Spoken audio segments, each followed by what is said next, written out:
नमस्कार दोस्तों, आप देख रहे हैं एग्जाम इन्फो और इस वीडियो में हम चर्चा करेंगे आरबीआई असिस्टेंट की एलिजिबिलिटी क्राइटेरिया के बारे में, यानी एज लिमिट कितना चाहिए, एजुकेशनल क्वालिफिकेशन क्या चाहिए और भी कई सारे फ्रिक्वेंटली आस्क्ड क्वेश्चन जैसे कि एज लिमिट कितना चाहिए, एज रिलैक्सेशन कितना होना चाहिए, क्या मेरा अगर एज लिमिट में कुछ दिन बाकी है या फिर कुछ दिन कंप्लीट हो गया है तो क्या मैं अप्लाई कर सकता हूँ, एजुकेशनल क्वालिफिकेशन कितना चाहिए, क्या कोई परसेंटेज क्राइटेरिया है, अगर है तो कितना है, क्या फाइनल ईयर या सेमेस्टर में रहने वाले स्टूडेंट अप्लाई कर सकते हैं, क्या वहाँ पे कोई एक्सपीरियंस क्राइटेरिया है, अगर है तो कितना है, क्या कोई अटेम्प्ट लिमिट है, अगर है तो कितनी है। मेरे ग्रेजुएशन के दौरान काफ़ी सारे बैकलॉग और एटीकेटी रहे थे और बाद में मैंने क्लियर करे थे, तो क्या मैं एलिजिबल हूँ। मेरे 3-4 साल की डिग्री थी बट मैंने कंप्लीट की है 5 सालों में या उससे ज़्यादा सालों में, तो क्या मैं एलिजिबल हूँ। मैंने डिस्टेंस यानी ओपन यूनिवर्सिटी से ग्रेजुएशन कर रखा है, तो क्या मैं अप्लाई कर सकता हूँ। इन सभी सवालों के जवाब आपको इस पूरे वीडियो में मिल जाएंगे, तो इस वीडियो को पूरा देखिएगा ताकि आपके सारे डाउट क्लियर हो जाएं। तो चलिए शुरू करते हैं सबसे पहले क्राइटेरिया से, यानी age limit and age relaxation के बारे में आरबीआई असिस्टेंट की एग्जाम के लिए। तो आरबीआई असिस्टेंट के लिए अगर आपको अप्लाई करना है ना, तो आपका एज लिमिट जो है वो 20 से 28 साल है, यानी मिनिमम 20 साल और मैक्सिमम 28 ईयर्स होना चाहिए। तो सबसे पहला कॉमन सवाल आता है कि सर कौन सी डेट से हमें कैलकुलेट करना है। तो जब भी नोटिफिकेशन आता है तब उसमें एक कट ऑफ डेट मेंशन रहता है कि आपको इस कट ऑफ डेट के अनुसार एज लिमिट नक्की करना है, यानी काउंट करना है। तो आपको उस डेट के अनुसार आप मिनिमम 20 साल के होने चाहिए या फिर मैक्सिमम 28 साल के हो या फिर उसके बीच में हो 20 से 28 के, तो आप अप्लाई कर सकते हो। अब काफ़ी टाइम ये डाउट भी आता है कि सर मेरा एक दिन बाकी है या फिर कुछ दिन ही बाकी है 20 साल कंप्लीट होने में, या फिर कोई ये भी बोलता है कि सर 28 साल कंप्लीट हुए, एक दिन हुआ है, एक महीना हुआ है, तो क्या मैं अप्लाई कर सकता हूँ। तो जी बिल्कुल भी नहीं अप्लाई कर सकते हो। यहाँ पे क्लियर मेंशन किया है कि आपकी एज मिनिमम 20 साल मैक्सिमम 28 ईयर्स या फिर इसके बीच में होनी चाहिए, कट ऑफ डेट के अनुसार जो नोटिफिकेशन में मेंशन रहता है, तभी आप अप्लाई कर सकते हो। दूसरी चीज होती है एज रिलैक्सेशन, यानी कुछ कम्युनिटी वालों को एज रिलैक्सेशन मिलता है, वो जनरली अपर एज लिमिट में लगता है। यानी अगर आप SC/ST कम्युनिटी वाले हो तो आपको 5 साल का एज रिलैक्सेशन मिलता है, यानी अपर एज लिमिट SC/ST वालों के लिए 28 साल नहीं बल्कि 5 साल और जुड़ जाएंगे, यानी 33 साल बन जाएगी। उसी प्रकार OBC वालों के लिए 3 साल बच जाएगी, यानी वो 31 साल तक अप्लाई कर सकते हैं। और PWD यानी पर्सन विद डिसेबिलिटी वालों के लिए 10 साल बन जाएगी, यानी वो 38 साल तक अप्लाई कर सकते हैं। और भी कई सारे एज रिलैक्सेशन है विडोर्स के लिए, एक्स सर्विसमैन के लिए, वो अगर आप देखना चाहो तो आप नोटिफिकेशन में देख सकते हो। आपको मैं प्रीवियस नोटिफिकेशन की लिंक डिस्क्रिप्शन में दे दूंगा, तो एक बार वीडियो खत्म करके डिस्क्रिप्शन जरूर चेक कर लें। मेरे ख्याल से एज लिमिट का क्राइटेरिया कंप्लीट हो चुका होगा। अब बढ़ते हैं नेक्स्ट क्राइटेरिया की ओर, जो है educational qualification. So RBI assistant के लिए एजुकेशनल क्वालिफिकेशन के तौर पे आपके पास बैचलर्स डिग्री होनी चाहिए, डिसिप्लिन कोई भी हो तो चलेगा, पर आपका बैचलर्स में मिनिमम 50% होना चाहिए, यानी आपके पास बैचलर्स डिग्री होनी चाहिए, वो भी 50% के साथ, यानी परसेंटेज क्राइटेरिया भी फुलफिल करना है आपको। दूसरा, अगर आप SC/ST और PWD कैंडिडेट्स हैं तो आपके लिए पास क्लास चलेगा, परसेंटेज क्राइटेरिया मेंटेन नहीं करोगे तो भी चलेगा, बट बाकी सभी कैटेगरी वालों को बैचलर्स डिग्री के साथ साथ 50% होना चाहिए।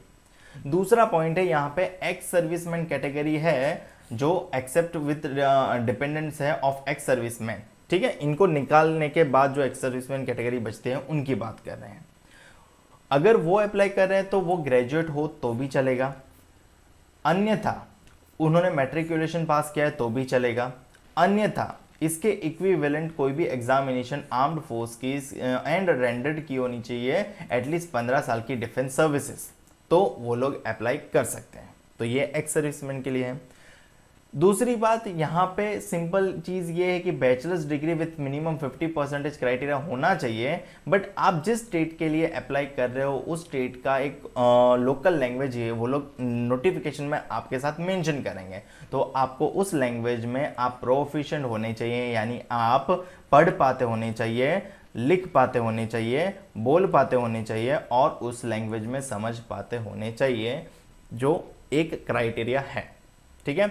अब यहाँ पे एक और डाउट आता है कि सर मेरे 50% में मतलब 49.99% है, तो यहाँ पे क्लियर शब्दों में लिखा है कि 49.99% will be treated less than 50%।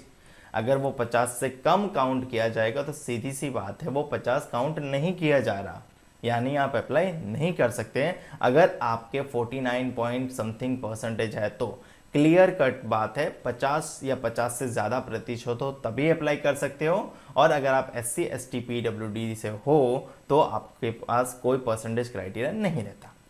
अब इसमें काफ़ी सारे डाउट काफ़ी लोगों को होते हैं कि मेरा एक्सपीरियंस, क्या कोई मिनिमम एक्सपीरियंस चाहिए? नहीं, बिल्कुल भी नहीं, कोई एक्सपीरियंस नहीं चाहिए। आप फ्रेशर्स हो तो अप्लाई कर सकते हो। फाइनल ईयर या सेमेस्टर के स्टूडेंट अप्लाई कर सकते हैं, तो क्लियरली लिखा है कि बैचलर्स डिग्री होनी चाहिए विथ 50% मार्क्स, तो ये अप्लाई नहीं कर सकते फाइनल ईयर या सेमेस्टर वाले। अब यहाँ पे एक और डाउट क्लियर होता है कि सर मैं फाइनल ईयर में हूँ या सेमेस्टर में हूँ और मेरी फाइनल एग्जाम मैंने अपीयर कर दी है, रिजल्ट आने ही वाला है बट अभी आया नहीं है, तो क्या मैं अप्लाई कर सकता हूँ? मुझे एक्सपेक्टेड है, मुझे श्योर है कि मेरे 50% से ज़्यादा है, तो बिल्कुल नहीं अप्लाई कर सकते हैं, क्योंकि एजुकेशनल क्वालिफिकेशन के लिए भी आपको एक कट ऑफ डेट मेंशन रहेगा। उस डेट के अनुसार आप उससे पहले, उस डेट पे या उस डेट से पहले आप ये एजुकेशनल क्वालिफिकेशन क्राइटेरिया फुलफिल करते होने चाहिए। यानी अगर आपका रिजल्ट ऑनलाइन भी डिक्लेयर हो जाता है वो कट ऑफ डेट से पहले, तो भी आप अप्लाई कर सकते हो। बट अगर आपका रिजल्ट डिक्लेयर नहीं होता है, आप कितने भी श्योर हो, फिर भी आप अप्लाई नहीं कर सकते, क्योंकि डॉक्यूमेंट वेरिफिकेशन में आपको निकाल दिया जाएगा। ये चीज़ समझ आना, ठीक है। काफ़ी लोगों को ये डाउट होता है कि मेरे बैकलॉग और AT-KT काफ़ी सारे थे मेरे ग्रेजुएशन के दौरान, बाद में मैंने उसको क्लियर कर दिया है, बट क्या मैं अप्लाई कर सकता हूँ? तो बिल्कुल आप अप्लाई कर सकते हो, इसमें कोई दिक्कत वाली बात नहीं है। आप निश्चिंत रहें और अप्लाई करें और सिलेक्ट हो जाएं। एक और डाउट आता है कि सर 50% मार्क्स सिर्फ ग्रेजुएशन में चाहिए या 10th या 11th में भी चाहिए? तो जी बिल्कुल भी नहीं, यहाँ पे केवल ग्रेजुएशन में ही चाहिए। 10th 11th में आपके जो भी मार्क्स रहे होंगे 10th 12th में वो चलेगा, उसमें कोई परसेंटेज क्राइटेरिया नहीं होगा। सिर्फ बैचलर डिग्री में 50% होने चाहिए। सर मेरा एजुकेशन ड्रॉप है, यानी मेरा मेडिकल हिस्ट्री की वजह से या फिर अन्य कोई रीज़न की वजह से आपका अगर ग्रेजुएशन में ड्रॉप है और बाद में आपने उसको क्लियर किया है, तो क्या आप अप्लाई कर सकते हो? तो जी बिल्कुल आप अप्लाई कर सकते हो। क्राइटेरिया इतना ही है, बैचलर्स डिग्री होनी चाहिए कोई भी डिसिप्लिन में और मिनिमम 50% कंप्लीट होने चाहिए, तो आप अप्लाई कर सकते हो।